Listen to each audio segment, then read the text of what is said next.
बड़ा होने के बाद भी उसकी किसी को भी दया नहीं आई। अरे ओ कलमुही, घोंसले के जमीन पर लगा हुआ गोबर जगह जगह से निकल रहा है।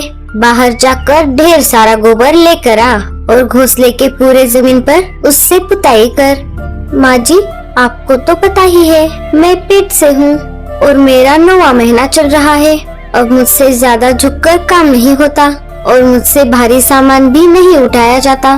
क्या आप ये काम मेरी जगह किसी और से करवा सकती हो? तभी गोरी कौवी वहाँ पर आ जाती है। किसी और से मतलब?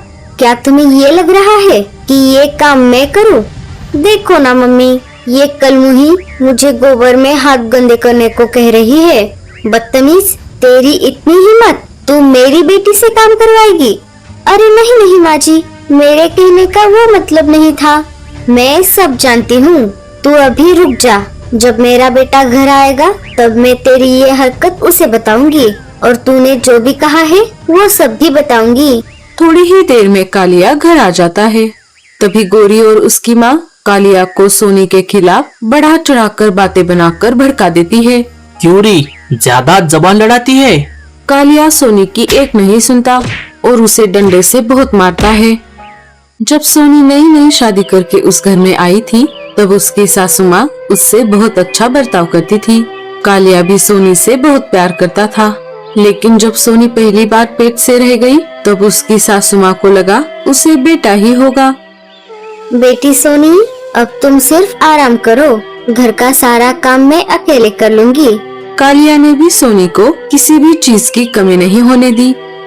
धीरे धीरे दिन बीतने लगे और कुछ महीनों बाद सोनी ने एक प्यारा सा अंडा दे दिया। बेटी, अब मुझसे रहा नहीं जा रहा, मुझे जल्द से जल्द मेरे पोते का मुंह देखना है। अरे माँ जी, हमें नहीं पता इस अंडे में लड़का है या लड़की, लेकिन कोई भी हो मैं उससे उतना ही प्यार करूंगी। नहीं नहीं, मुझे पता है इसमें लड़का ही होगा, तू बस इस अंडे का अच्छे से ध्यान रख। कुछ दिन और गुजर जाते हैं और एक दिन उस अंडे में से एक प्यारा सा बच्चा बाहर आ जाता है। उस अंडे में लड़के के बजाय एक लड़की होती है। उसे देखते ही सोनी की सासू माँ गुस्से से आग बबूला हो जाती है। हाय रे मेरी फूटी किस्मत! अरे ओ कलमुही, मैंने तुझसे ऐसा क्या मांगा था? सिर्फ एक पोता ही तो मांगा था। अब आस पड़ोस के पंछी मुझे कितना ताना मारेंगे। तूने हमें कहीं पर भी मुंह दिखाने के लायक नहीं छोड़ा। जिस दिन उस अंडे से वो बच्ची बाहर आ गई उस दिन से सोनी कौवी की जिंदगी बद से बदतर हो गई। तब से लेकर आज तक वो ऐसे ही ताने सुनकर अपने दिन काट रही है। भाभी, पहली बार तो आपने हमें धोखा दिया, लेकिन अब इस बार हमें लड़का ही चाहिए। वो तो मेरे हाथ में नहीं है, ना उस बार था ना इस बार है। आप भी तो एक लड़की हो और पेट से भी हो। अगर आपको लड़की हुई तो क्या करोगी आप? सोनी के ऐसा कहते ही गोरी बहुत गुस्सा हो जाती है और ये बात जाकर अपनी माँ को बताती है। क्यों री, ज्यादा जबान लड़ाती है? अब तो तेरी खैर नहीं। गोरी और उसकी माँ मिलकर सोनी को बहुत मारती है। जैसे जैसे सोनी के प्रेगनेंसी के दिन बीत रहे थे उसकी सासू माँ टेंशन में आ रही थी। उसे लग रहा था इस बार भी उसे लड़की ही होगी। एक दिन गोरी की माँ और गोरी एक तांत्रिक के पास आ जाते हैं और उससे सोनी के बारे में पूछते हैं। उस पर तांत्रिक कहता है, तुम्हारी बहू को फिर से एक बार लड़की ही होगी और तुम्हारी बेटी को एक प्यारा सा बेटा होगा। जैसे ही तांत्रिक ने ये बात कही गोरी के माँ के दिमाग पर मानो भूत सवार हो गया। घर आते ही उसने सोनी और उसकी बेटी मुन्नी को घर से बाहर निकाल दिया। दोनों जैसे तैसे करके पास वाले एक रेलवे स्टेशन पर आ गए और ट्रेन में बैठ गए। जब ट्रेन शुरू हो गई तब खिड़की से ठंडी ठंडी हवाएं आने लगी। जब ट्रेन की रफ्तार तेज हो गई तब अचानक से सोनी के पेट में जोर से दर्द होने लगा। तभी मुन्नी ने पास में बैठे हुए पक्षियों से मदद मांगी, लेकिन किसी ने भी उनकी मदद नहीं की, उल्टा उन्हें आने वाले स्टेशन पर उतार दिया। थोड़ी ही देर में सोनी ने पास में खड़े एक बंद पड़े टूटे फूटे ट्रेन के डब्बे में एक प्यारा सा अंडा दे दिया। धीरे धीरे दिन बीतने लगे और एक दिन उस अंडे में से एक प्यारा बच्चा बाहर आ गया। वो एक लड़का था। माँ, ये मेरा छोटा भाई है, मैं इसका बहुत अच्छे से ख्याल रखूंगी। सोनी अपने बच्चों का पेट पालने के लिए मिट्टी के खिलौने बनाकर ट्रेन में बेचती थी। इधर गोरी कौवी का भी प्रेगनेंसी का आखिरी महीना चल रहा था। एक दिन गोरी ने भी एक अंडा दे दिया और थोड़े दिन गुजर जाने के बाद उस अंडे में से भी एक बच्चा बाहर आ गया। जब गोरी की माँ ने उस बच्चे को पहली बार देखा, उसे तो चक्कर ही आ गया, क्योंकि वो एक लड़की थी। अरे बेटी, ये क्या हो गया? जब ये बात तेरे पति को पता चलेगी तो अनर्थ हो जाएगा। जब तू इस बच्ची को लेकर तेरे ससुराल वापस जाएगी, तब अगर उन्होंने तुझे घर में लेने से इनकार कर दिया तो क्या होगा? मैं तो कहती हूँ तू इस बच्ची को ले जाकर कहीं दूर छोड़कर आ। हाँ माँ, तुम सही कह रही हो, मैं ऐसा ही करती हूँ। गोरी उस बच्ची को लेकर उसी स्टेशन पर आती है जहाँ सोनी कौवी खिलौने बेचती थी। चलो, ये स्टेशन बहुत दूर है, अब इसे यहीं छोड़ देती हूँ। बेटी, तुम यहीं रुको, मैं तुम्हारे लिए चॉकलेट लेकर आती हूँ। ठीक है मम्मी। गोरी उस बच्ची को वही स्टेशन पर छोड़ देती है।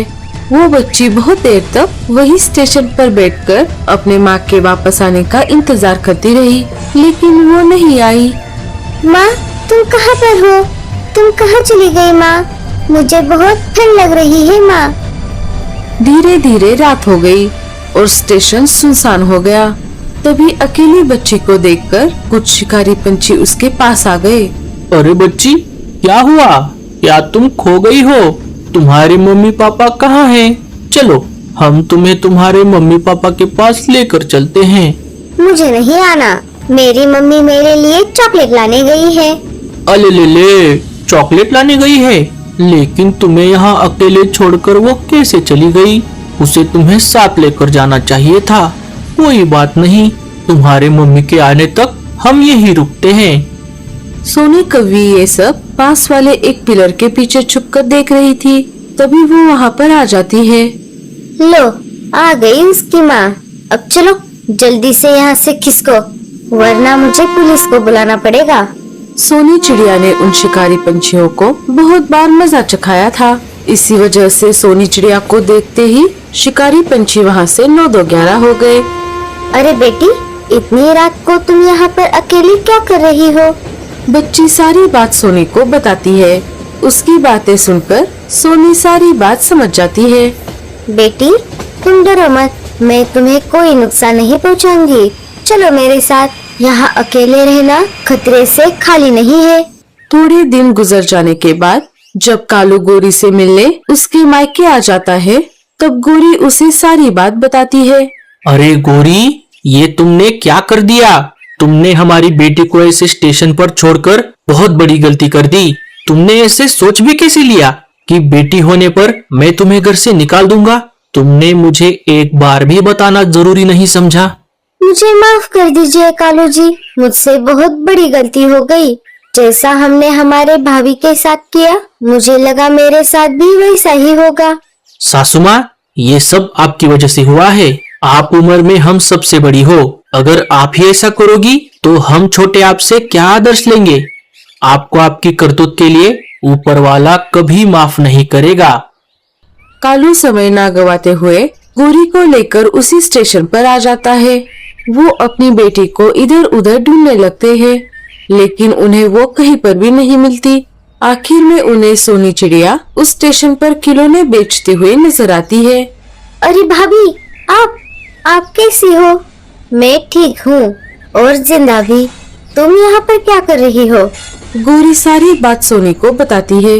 भाभी, हमसे बहुत बड़ी गलती हो गई। न जाने मेरी बेटी कहाँ पर होगी। आओ आओ मेरे पीछे पीछे। सोनी उन दोनों को अपने ट्रेन के घर के पास आ जाती है। आते ही गोरी ने देखा उसकी बेटी सोनी चिड़िया के बच्चों के साथ खेल रही थी। जैसे ही उसने अपनी माँ को देखा, वो गोरी की तरफ आ गई। माँ तुम कहाँ चली गई थी? गोरी अपनी बेटी को गले लगाकर बहुत रोने लगी। भाभी, हमें माफ कर दीजिए, हमसे बहुत बड़ी गलती हो गई। आप अभी वापस घर चलिए। कालिया भैया और माँ आपकी राह देख रहे हैं। अब मैं उस घर में कभी भी वापस नहीं आऊंगी। और माँ जी से कह देना, उन्हें पोता हुआ है। गौरी और कालू अपनी बेटी को लेकर वहाँ से चले जाते हैं। अब यही मेरा घर है।